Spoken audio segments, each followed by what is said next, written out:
Je suis vraiment dans un mauvais quartier, vraiment. Ici, dès que tu entends des acclamations, les gens sont contents, les gens se lèvent, c'est forcément, c'est le Real qui marque, c'est le Real qui gagne et ça me donne des maux de tête, vraiment. Salut les amis, j'espère que vous allez bien.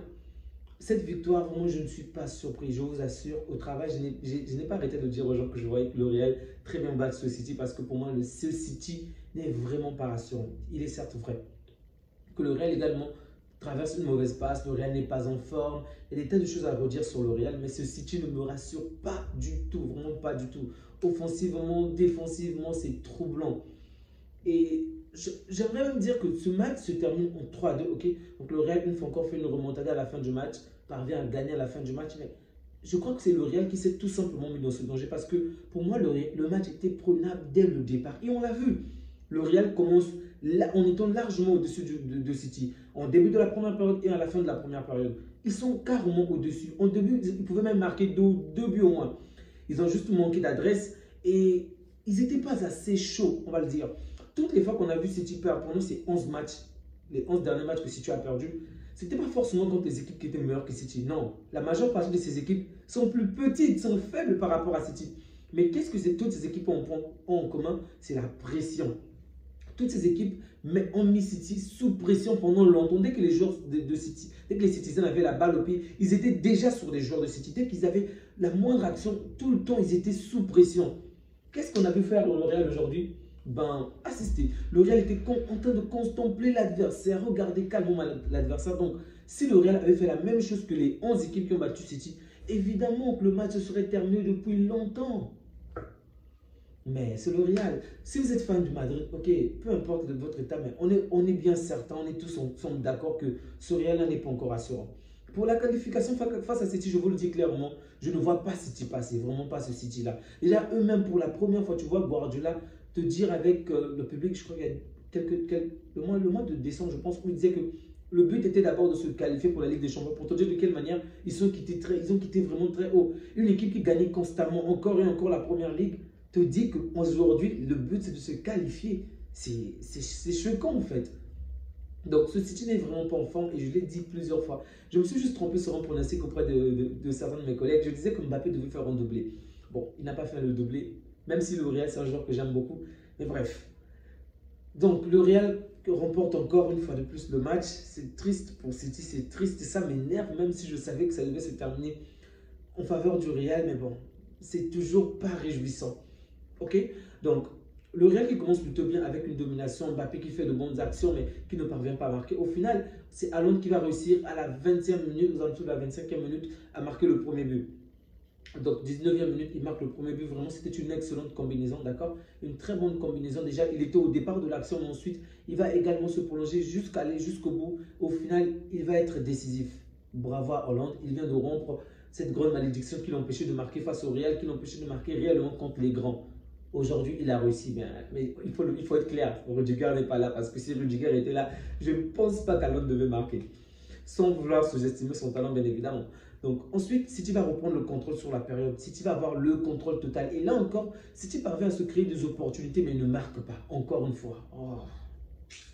On a un Real qui est non seulement inoffensif, mais qui est apathique, qui ne cesse de contempler son adversaire au lieu de mettre constamment la pression. City qui a les moyens nécessaires pour faire taire l'adversaire pour toujours, mais qui ne réussit pas à le faire encore.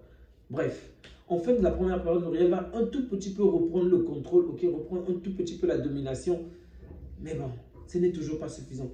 La première période, en termes de possession, se termine en faveur de City, je crois 51 ou 59.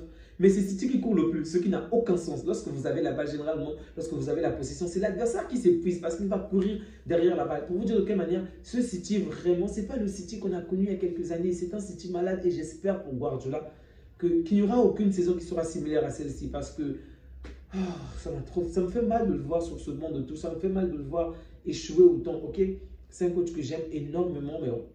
Bref. Le Real qui reprend une certaine domination, mais le Real ne parvient toujours pas à marquer.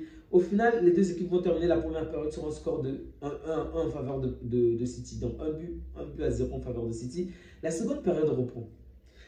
Au début de la seconde période, si tu reviens avec une autre mentalité, dès le début, si tu mets la pression, Haaland manque même de peu de marquer contre toi. Vraiment, la balle va au niveau de l'angle de la transversale. C'était vraiment au bout. Je pense que même Courtois ne s'attendait pas à ce que la balle allait taper sa barre transversale parce qu'il a juste accompagné légèrement la balle sans réellement se donner au fond, à fond. Et c'est à la fin qu'il va se rendre compte que la balle n'est pas sortie en fait.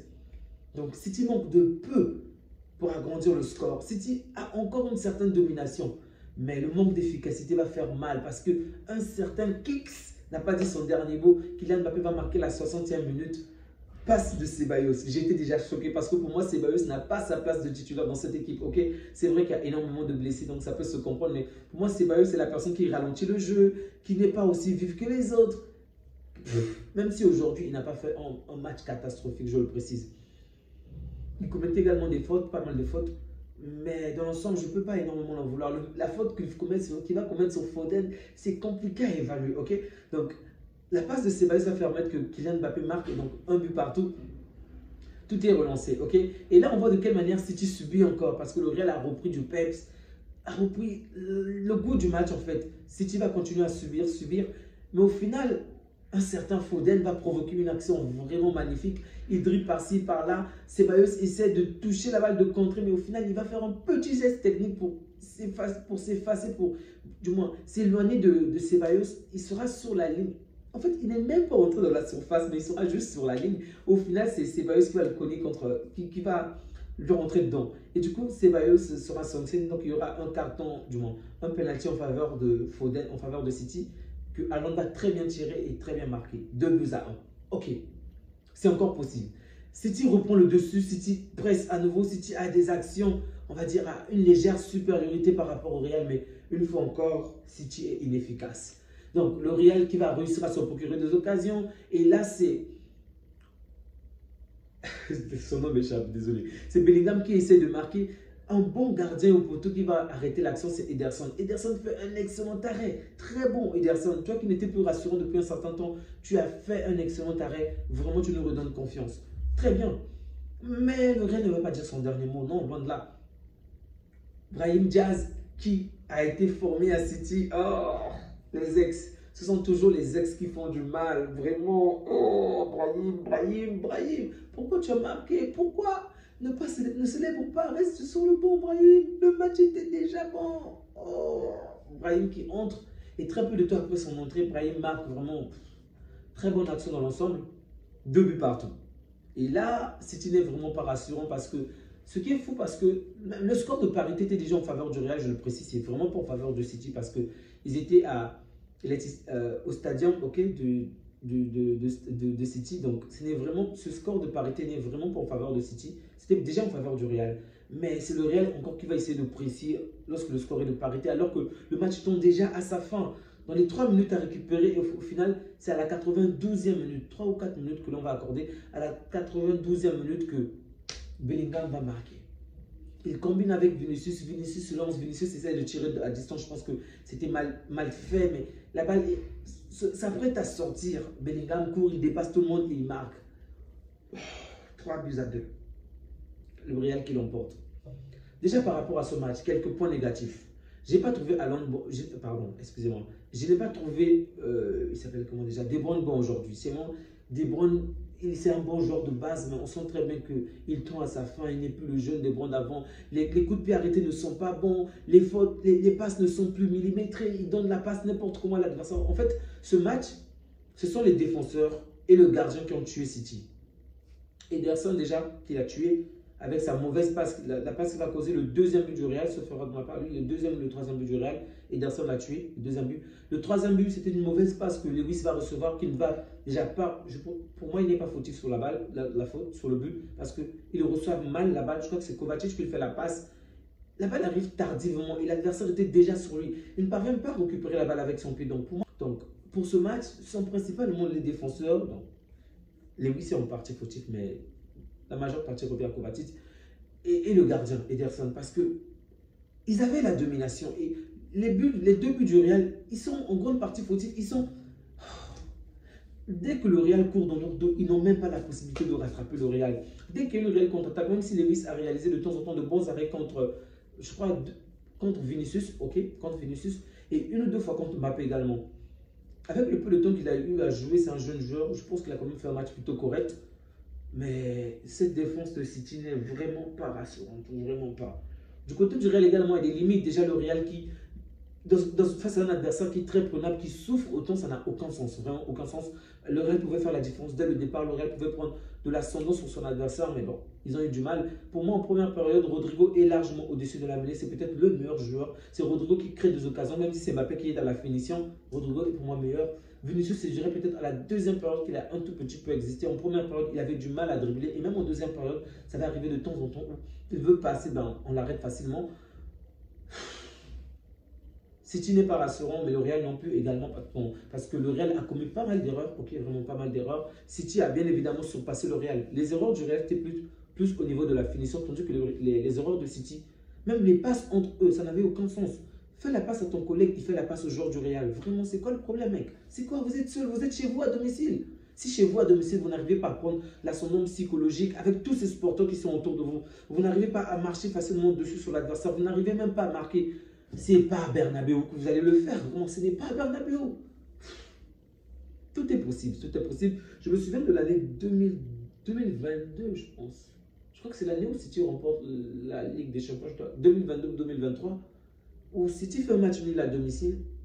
Je me souviens que pas mal des supporters de Real disaient que c'est fini, qu'il fallait pas que City, même des grands journalistes à la télé qui disaient qu'il ne fallait pas que City fasse ce match nul à domicile. À Bernabéu, on va les tuer, ce genre de truc. Je crois que c'était un match nul ou une défaite de City, je sais plus trop. Mais dès qu'ils vont arriver au Real, ils ont marqué 4 buts. C'est vrai, les équipes sont différentes. Aujourd'hui, tu as un City qui est vraiment malade. Tu as des joueurs comme Bernardo Silva qui commet énormément de fautes, qui est catastrophique. D'ailleurs, le premier but du Real, que Ceballos va réaliser la passe sur Mbappé, ben, la faute qui a été réalisée, c'est lui qui commet la faute. Une faute stupide. Vraiment, il n'est plus rassurant. Heureusement qu'il n'est plus venu au Barça. De Bruyne n'est plus rassurant. Et déjà dans une équipe comme City, là où l'équipe va mal, deux grands cadres comme ceux-là ne vont pas bien, et ben, tu ne peux pas être rassuré. Tu ne peux pas. Tu ne peux pas. Le pauvre Guardiola. Oh, c'est dur, c'est dur, c'est dur. Les Madridiens sont comme des cafards. Ce sont des véritables cafards. Ils sont têtus. Ils ne veulent jamais crever. Ils résistent jusqu'au bout. C'est pas possible. Les amis, je ne suis pas surpris du résultat. Ok, je m'attendais déjà à ce que le Real gagne, mais ça fait toujours mal de voir le Real gagner. Même si on ne participe pas, ça m'énerve. Vraiment, ça m'énerve de voir le Real gagner. Bref, prenez bien soin de vous, les amis, ainsi que de vôtres, et que Dieu vous garde. N'oubliez surtout pas de laisser un pouce bleu. Ça fait toujours plaisir. Allez, on se dit à bientôt. Ciao.